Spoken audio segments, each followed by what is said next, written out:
Hello students, कैसे हैं आप लोग। तो जैसा कि मैंने कहा था कि संडे को स्पेशल ऑब्जेक्टिव क्वेश्चन का हम लोगों का लाइव होता है। मैं पुनः लाइव आ गया हूं और आप लोगों के लिए जो हमारे अनुसार इम्पोर्टेंट क्वेश्चंस हैं शेक्सपियर का, मिल्टन का और इसके अलावा आपका ड्राइडन का, ये सारे क्वेश्चन मैं आज अपडेट लेके आया हूं और आप लोग साथ बने रहेंगे।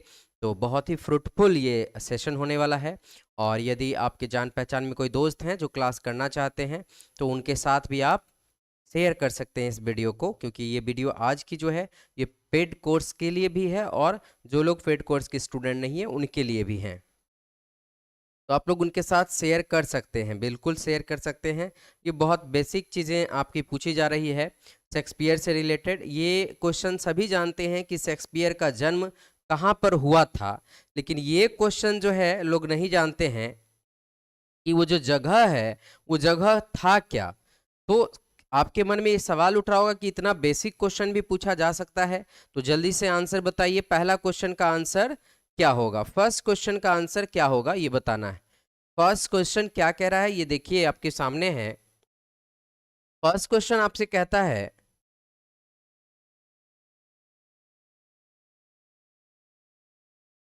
Shakespeare was born at. ये क्वेश्चन अपने आप में पहला एक क्वेश्चन है। यहां पर आपको एट स्टैटफोर्ड ऑन एवन है, ये ध्यान रखना है। बीच में कई बार अपॉन लिख देता है, कई बार इन लिख देता है, तो इन ऑन अपॉन में ऑन है। ये स्ट्रैटफोर्ड ऑन एवन है। तो और उसके पहले वर्ण के लिए यहाँ यूज किया गया है एट। इन तब होता है जब कोई बड़ा प्लेस होता, और एट होता है जब छोटा प्लेस हो। जैसे मान लो हम कहेंगे कि इन बिहार एट पटना इन बिहार, तो छोटा जगह पटना पर रहे तो एट लगाएंगे, और इंडिया बिहार के लिए हम इन लगाएंगे। तो यहाँ जगह छोटा इसलिए एट लगाया गया। लेकिन खैर यहाँ पर क्वेश्चन कुछ और पूछ रहा है। कह रहा है यहाँ जो स्ट्रैटफोर्ड है, ये स्ट्रैटफोर्ड क्या है। Was the name of the town where he dash he was born. कह रहा है व्हाट वाज एवॉन। इसमें कह रहा है स्ट्रेटफोर्ड एक शहर है। ए स्ट्रैटफोर्ड जो है ये तो छोटा सा शहर है, लेकिन ये जो एवॉन है, ये एवॉन क्या है। जैसे कहे पटना मुशल्लपुर हाट में जन्म हुआ, तो क्वेश्चन तो आएगा ना कि भाई ये मुशल्लपुर क्या है। पटना मुशल्लपुर में मुशल्लपुर क्या है, मुशल्लपुर हाट नाम से हम जानते। तो कह रहा है इसमें एवॉन क्या था, ये आपको कमेंट में बताना है। सबसे पहले आप लोगों ने यदि शेक्सपियर को पढ़ा है तो आपको आंसर बताना है कि शेक्सपियर में ये जो एवॉन था, ये एवॉन क्या है। सोनू यादव जी का कमेंट आ गया है, जल्दी से आंसर दीजिए।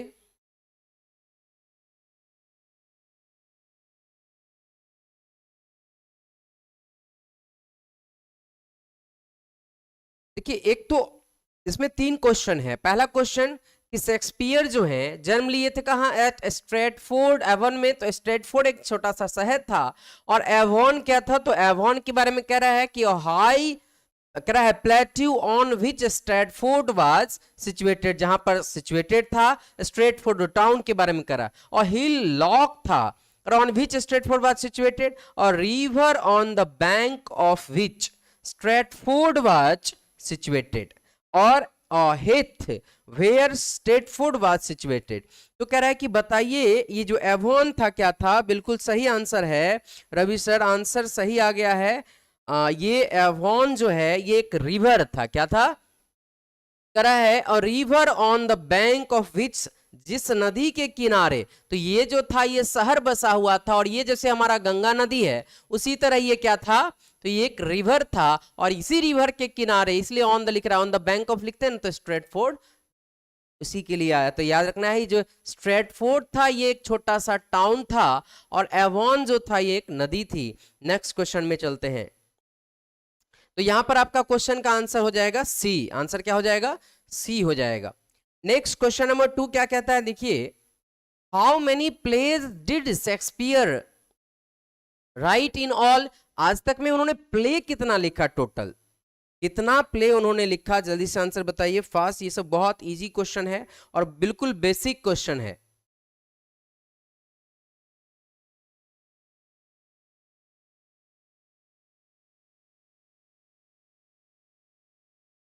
Very good question.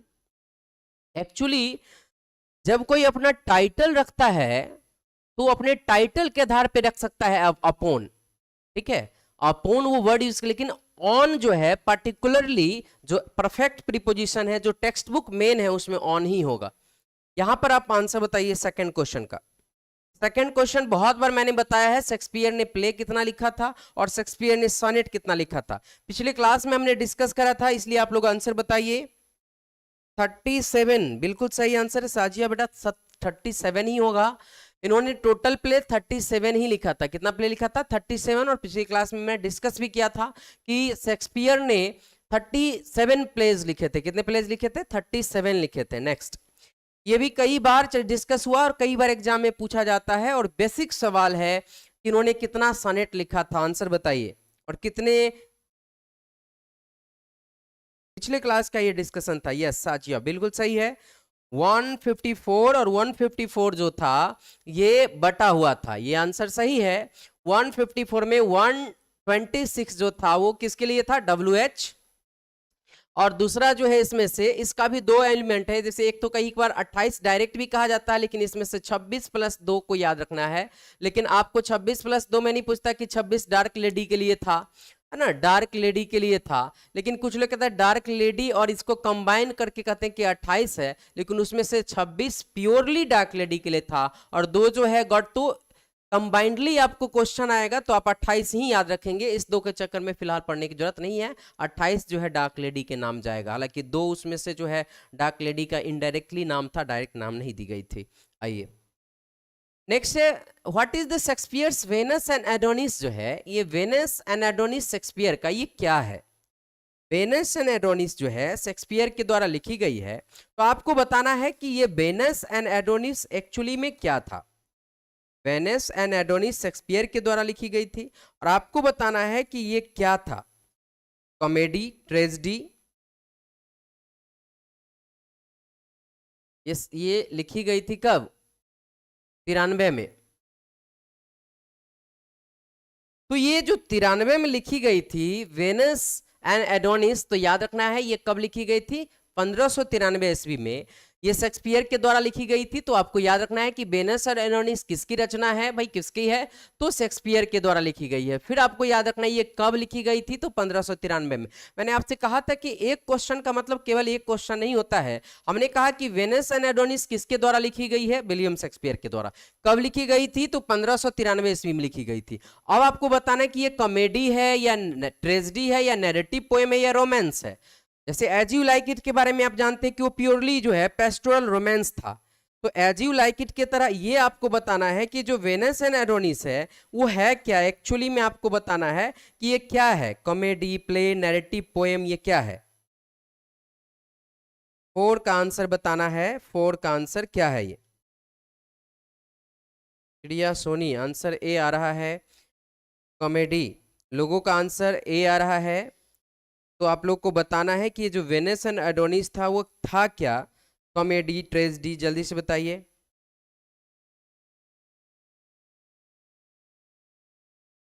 क्या था? ट्रेजेडी। अंदाजिफिकेशन का काम नहीं करना है। वेनिस एंड एडोनिस के बारे में बताना है आप लोग को कि ये क्या था।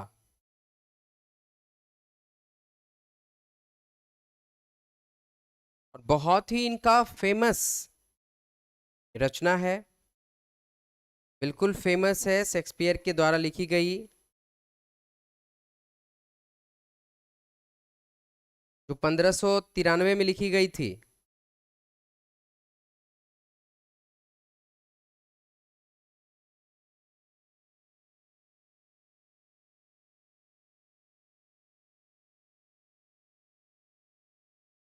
यस इमरान, बिल्कुल सही आंसर है। ध्यान रखना है कि प्लेज में से नहीं, ये एक नैरेटिव पोएम था। क्या था? ये एक नैरेटिव पोएम था। कंफ्यूज होने की जरूरत नहीं है। शेक्सपियर का पार्टिकुलरली आप जब चलेंगे, जो 37 प्लेज को देखेंगे और 154 सनेट्स के साथ साथ, आपको याद रखना है ये वेनस एंड एडोनिस जो था वो एक नैरेटिव पोएम था। और नैरेटिव पोएम क्या होता है? जैसे रेप ऑफ द लॉक था, तो रेप ऑफ द लॉक क्या था? रेप ऑफ द लॉक एक नैरेटिव मोक इपिक था। Narrative rape of the lock. Rape of the lock क्या था, नैरेटिव, मोक इपिक था।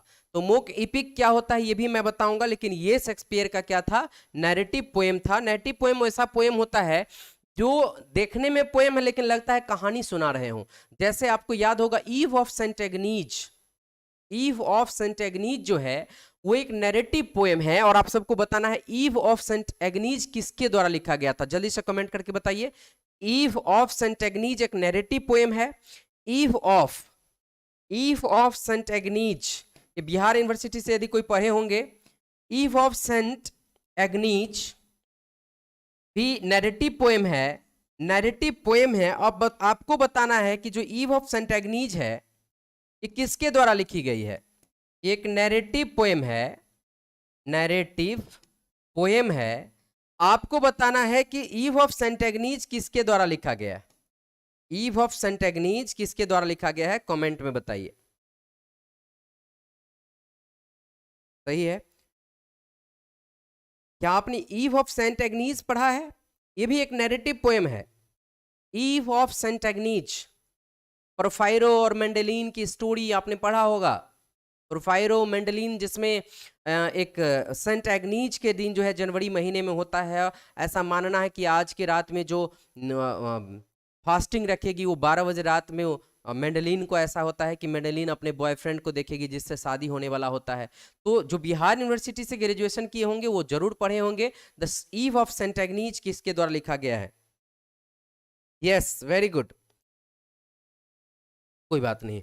तो आंसर होगा जॉन किट्स के द्वारा लिखी गई है। और जॉन किट्स का ये जो ईव ऑफ सेंट एग्नीज है ये क्या है, नैरेटिव पोएम ही है। नैरेटिव पोएम मतलब ऐसा पोएम जो पढ़ने के बाद लगे कि ये पोएम कम कहानी ज्यादा है।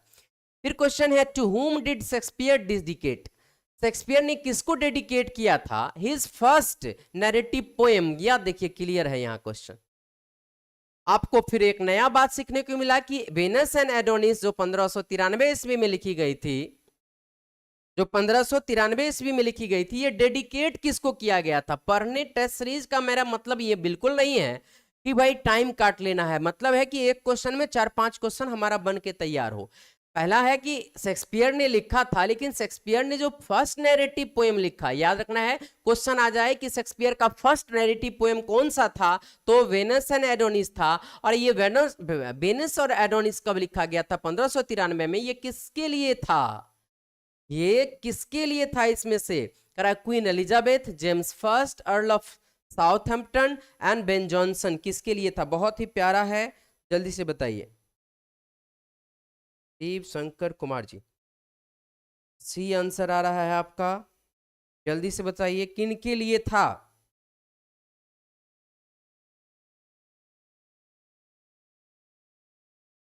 पांच का आंसर बिल्कुल सही आ गया है। पांच का आंसर जल्दी से आप लोग बताइए किन के लिए था, ये किन के लिए था ये बताना है।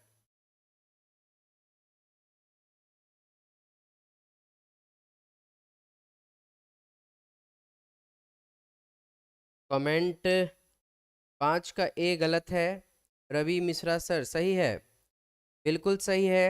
यहाँ पर मिस नहीं करना है। बेन जॉनसन नहीं, यहाँ कह रहा है एलिजाबेथ को खूब स्पेंसर, एलिजाबेथ की बात करेंगे तो एलिजाबेथ के जो पुजारी थे ना स्पेंसर, खूब उनका बड़ाई किया करते थे, लेकिन ये क्वीन एलिजाबेथ का शेक्सपियर बड़ाई उड़ाई नहीं किया करते थे। यहाँ आंसर हो जाएगा आपका द अर्ल ऑफ साउथहैम्पटन के लिए उन्होंने वीनस एंड एडोनिस लिखा था, और ये इनकी पहली नैरेटिव पोएम थी। नेक्स्ट है who is called Shakespeare, who called Shakespeare को किसने कहा एन अपस्टार्ट क्रो ब्यूटीफाई, ये ब्यूटीफाई है विद द feathers, किसने कहा था इनको।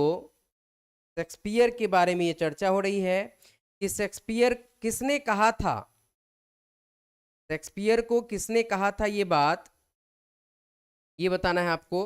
ये किसने कहा था शेक्सपियर को, मिल्टन, ड्राइडन, जल्दी से आंसर बताइए।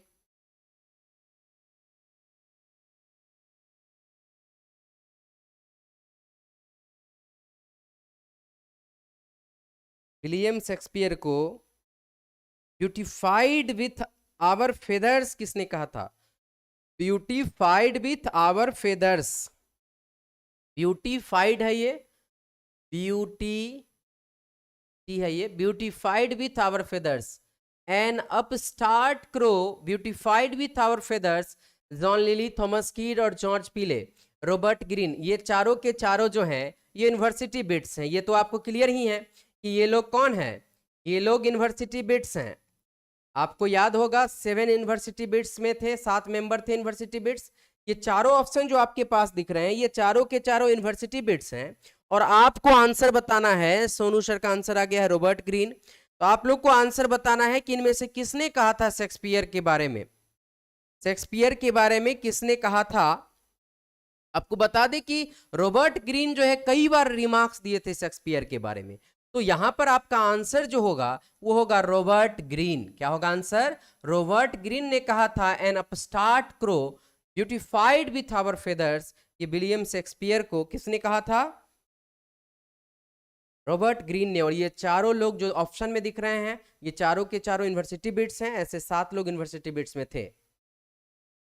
Next question, who wrote the melodies, कह रहा है मेलेसियस का मतलब था मलेच, खराब, pamphlet entitled a goat's birth of wheat brought with a million of repentance, पछतावा, against the शेक्सपियर के विरुद्ध में ऐसा कौन थे जो लिखे थे? यूनिवर्सिटी बिट्स में से ही एक थे। ये चारों के चारों यूनिवर्सिटी बिट्स हैं।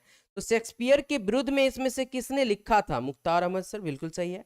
इसमें से शेक्सपियर के विरुद्ध में किसने लिखा था ये बताना है। और आप लोग को बता दें कि 22 तारीख को पहला मॉक टेस्ट लगेगा। 22 जुलाई को मॉक टेस्ट 1 होगा, मॉक टेस्ट 1 होगा। 15 मॉक टेस्ट है जिसकी चार्ज रखी गई है 450। और इसका पहला टेस्ट जो है 15 मॉक टेस्ट में, फर्स्ट मॉक टेस्ट आपका 22 जुलाई को होना है। 22 जुलाई तो पहला मॉक टेस्ट आपका होगा। तो यहां पर आप देखिए इनसे जो विरुद्ध में लिखा, कई बार, 1-2 बार नहीं, कई बार इनके बारे में जो है शेक्सपियर के बारे में लिखने का काम करा है। उनका नाम है रॉबर्ट ग्रीन। किसने लिखा है? रॉबर्ट ग्रीन ने लिखा है। किसके बारे में?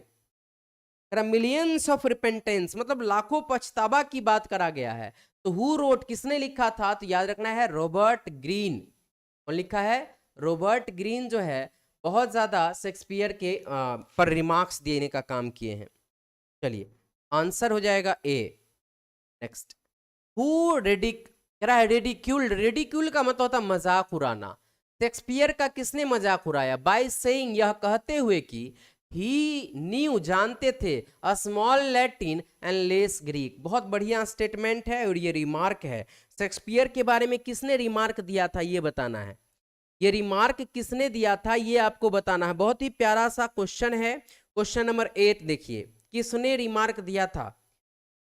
तो कह रहा है क्रिस्टोफर मार्लो ने। क्रिस्टोफर मार्लो तो उनके पुजारी थे। क्रिस्टोफर मार्लो जो है one of the university bits थे और ये उनके पुजारी थे। ये तो कभी कह ही नहीं सकते हैं। तो इसमें से किसने कहा था? कह रहा है सिडनी ने, बेन जॉनसन ने। तो किसने कहा था? बी आंसर आ रहा है और सही आंसर आ रहा है। बेन जॉनसन साहब बोले थे शेक्सपियर के बारे में कि भैया इनके पास जो है ये जानते थे small Latin and less Greek. तो ये जो है स्टेटमेंट बहुत इंपॉर्टेंट होने वाला है क्योंकि ये रिमार्क्स है। नेक्स्ट, अच्छा यहां पर जो है एग्जाम में इस बार क्या होना है आप लोग के लिए, इसमें से एक ऑप्शन आपको मे बी कि और बना के देगा नन ऑफ दिज। इस बार आपके ऑप्शन और भी बना के, लेकिन जानकारी रहेगा तो आपको घबराने की जरूरत नहीं है। नहीं जानकारी होने पे फंस सकते हैं। आइए नेक्स्ट चलते हैं। अगला क्वेश्चन आपको कह रहा है who said Shakespeare has only heroines and no heroes. किसने कहा था कि शेक्सपियर के पास केवल हीरोइन है, हीरो नहीं है? किसने कहा था कि शेक्सपियर के पास केवल हीरोइन है, हीरो नहीं है? किसने कहा था कि शेक्सपियर के पास केवल हीरोइन है, हीरो नहीं है? ये बताना है आपको। ये बात किसने कहा था? Matthew Arnold, doctor Johnson, Eliot, Ruskin Bond? जल्दी से आंसर बताइए। हु सेड, किसने कहा?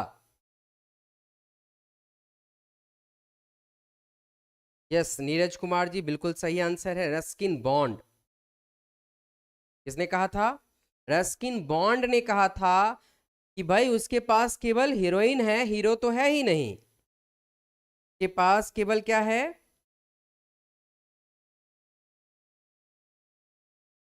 आगे क्वेश्चन देखिए, आंसर यहां होगा रस्किन बॉन्ड ने ये रिमार्क दिया था शेक्सपियर पे, तो आंसर हो जाएगा आपका रस्किन बॉन्ड। क्या हो जाएगा? Ruskin Bond. Next, Dryden's play all for love is based on one of the Shakespeare's play, on which of the play following place? All for love नामक जो है, ये पूछ दे कौन लिखा है, तो जॉन ड्राइडन लिखे।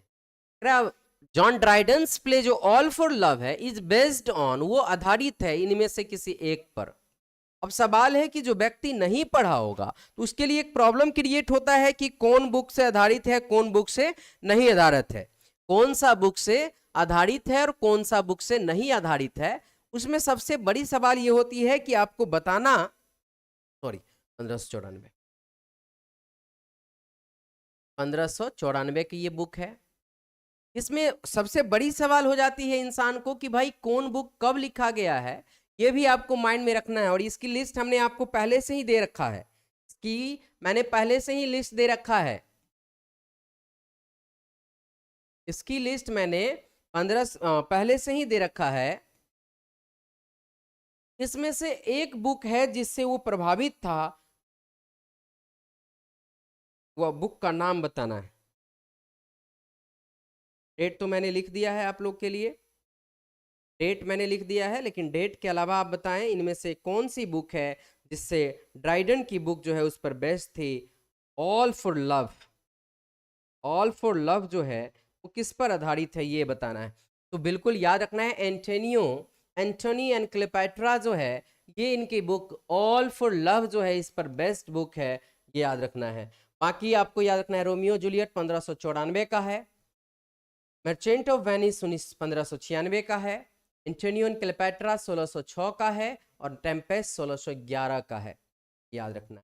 Next question, the phrase what is in the name, नाम में क्या रखा है, ये बहुत ही फेमस लाइन है, कई फिल्म में भी इसका यूज किया गया है। क्या नाम में क्या रखा है, नाम में क्या रखा है, ये किस में, कौन से प्ले में ये चीज की चर्चा हुई है कि नाम में क्या रखा है, नाम में क्या रखा है, ये किस में चर्चा हुई है ये बताना है। क्वेश्चन नंबर 11 का आंसर बताइए कि किस में चर्चा हुआ है। बिल्कुल नहीं, ओथेलो और रोमियो जूलियट में इस बात की कहीं जिक्र नहीं है। यस, सही आ गया था मुख्तार सर, आंसर बिल्कुल सही है भाई। तो ये फ्रेज जो है किस में चर्चा हुई है, जूलियस सीजर में भी कहीं चर्चा नहीं है। जूलियस सीजर भी जो है ट्रेजेडी है, दोस्तों के द्वारा षड्यंत्र करके मारा जाता है। हैमलेट में भी इस बात का कहीं जिक्र नहीं है, भूत ऊत का जिक्र किया गया है। ओथेलो में डेस्टिमोना और ओथेलो की लव स्टोरी है जिसमें शक, यागो जो है शक क्रिएट करता है और अपनी पत्नी को मारता है। तो जल्दी से यहाँ पर आंसर बता दें, और आई थिंक आंसर आ गया है, रंजीता कुमारी बिल्कुल सही आंसर है। रोमियो एंड जूलियट का ये लाइन है, हैमलेट का नहीं, रोमियो एंड जूलियट का ये लाइन है कि नाम में क्या रखा है, नाम में क्या रखा है, ये रोमियो एंड जूलियट का लाइन है। नेक्स्ट बढ़ते हैं हम लोग, title of the novel the sound and the fury reminds us of Shakespeare's the sound and fury, sound का मतलब शांत कह रहा है, यानी फ्यूरी मतलब गुस्सा होता है, रिमाइंड याद कराता हमें शेक्सपियर का कौन सा play, Hamlet, King Lear, Othello, Macbeth? बिल्कुल सही आंसर है Romeo and Juliet answer. Next आप बताएं जल्दी से, क्वेश्चन नंबर 12 का आंसर बताएं। क्वेश्चन नंबर 12 क्या कहता है,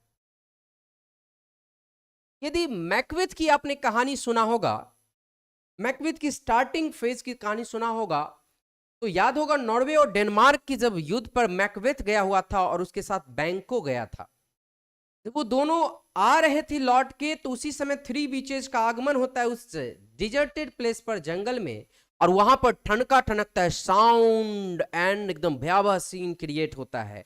तो ये जो साउंड एंड फ्यूरी है ना, ये टाइटल कह रहा, the title of the novel sound and fury याद कराता है मैकबेथ का वो सीन जिसमें थ्री बीचेस की जो है आगमन होती है। थ्री बीचेस का आगमन होता है, उस समय ठनका ठनकता है, बिजली गरजती है, भयावह सीन होता है, लेकिन मैकबेथ को रोककर, और वहां बैंको भी रहता है, उसे थ्री बीचेस बताती है कि तुम्हें थैन ऑफ काउडर बनाया जाएगा अभी जाते ही, और तुम भविष्य में चलकर राजा बनोगे। और क्या बताता है थ्री बीचेस उसे, कि तुम्हें पता है कि तुम्हें इस माँ के जो योनि है उससे जन्म लिया हुआ कोई भी तुम्हें मार नहीं सकता है, और तुम्हारी मृत्यु तब होगी जब तुम्हारे घर के आसपास के पेड़ पौधे चलने लगेंगे। थ्री बीचेज का इसी ठनका ठनकता है, बिजली गरजता है, और थ्री बीचेज प्रेजेंट होती है मैकबेथ के सामने, और मैकबेथ को ये प्रिडिक्ट करती है, भविष्यवाणी करती है, और वो बताती है यही सब, पहला जो है भविष्यवाणी करती है कि तुम थैन ऑफ काउडर बनोगे, यानी कि जो हेड है सिपाहियों का, सैनिकों को, वो बनोगे। उसके जस्ट बाद तुम राजा भी बनने वाले हो, और यही बात तो उसने अपनी पत्नी से जाके बता दिया, जो पत्नी इसको उकसाया कि मार ही दो, और ये किंग डंकन को मारकर राजा बन ही जाता है। लेकिन कहते हैं ना, एक झूठ को छिपाने के लिए 100 झूठ बोलना पड़ता है, वही सवाल इनके साथ हो गया। एक सत्य को छिपाने के लिए वही बात है, झूठ बोलना स्टार्ट, और ये परेशान हो गए। सब चीज़ जो है एक बार अलग से ही आपको पढ़ाया जाएगा मैकबेथ। तो थ्री बीचेज का ही यही सीन जो है हमें ठनका, बिजली गरजना, साउंड और फ्यूरी को याद दिलाती है। देखिए क्वेश्चन कैसे बना रहा है ये आप सीखिए, क्वेश्चन कैसे बनता है ये सीखना है। नहीं नहीं, किंग लियर में तो ये लाइन नहीं है, किंग लियर तो भाई बेटी के द्वारा धोखा दिया गया। आइए next. Aldous Huxley took the hint for the title of his novel Brave New World. Brave New World, यहाँ पर उन्होंने करा है फ्रॉम शेक्सपियर का एक प्ले है जिससे उन्होंने ये टाइटल लेने का कोशिश करा था। किससे लेने का कोशिश करा था ये बताना है। शेक्सपियर का प्ले से ये लिया गया है, तो कौन सा प्ले से लिया गया था ये बताना है। शेक्सपियर का प्ले है, तो कौन सा प्ले से लिया गया था। शेक्सपियर का ही प्ले है, लेकिन कौन सा प्ले से ये लिया गया था ये बताना है।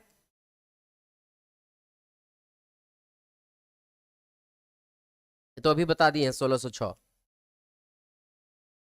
जल्दी से बताइए कौन सा बुक से ये लिया गया है। टेम्पेस्ट में तो तूफान होता है।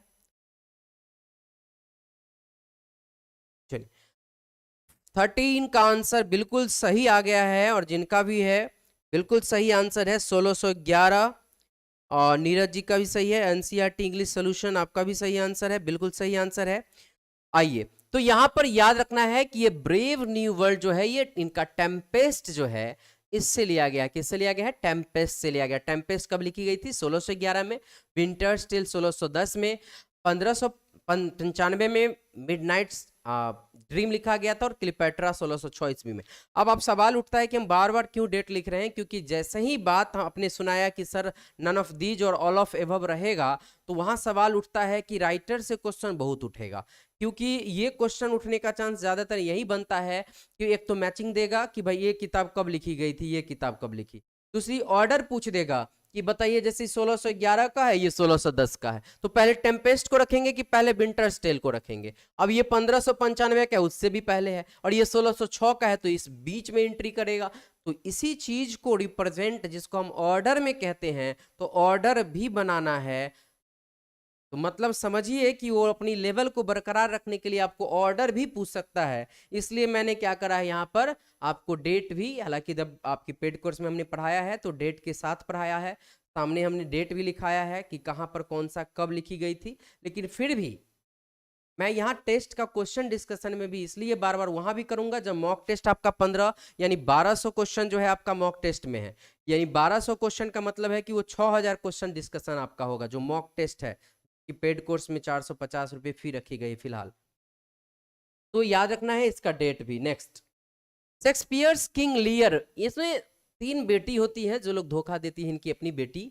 Was given a happy ending by one of the following करा है प्ले राइट्स, करा है आइडेंटिफाई द प्ले राइट, वो कौन से नाटककार है, वो कौन से नाटककार है जो शेक्सपियर का King Lear's, Shakespeare's King Lear was given a happy ending by one of the following playwright के द्वारा। अब यहां पर आपको बताना है कि वो कौन प्ले राइट है भाई, थोड़ा सा यूनिक है, थोड़ा सा हट के भी है, बिल्कुल आपके बिहार बोर्ड से ऊपर लेवल की चीजें हैं, और चूंकि एग्जाम भी आपकी बिहार बोर्ड नहीं ले रही है, बीपीएससी ले रही है, तो वो अपना डिग्निटी को मेंटेन जरूर करेगा, इसलिए आप लोग को बताना है। क्वेश्चन नंबर 14 का आंसर बताएं आप लोग जल्दी से।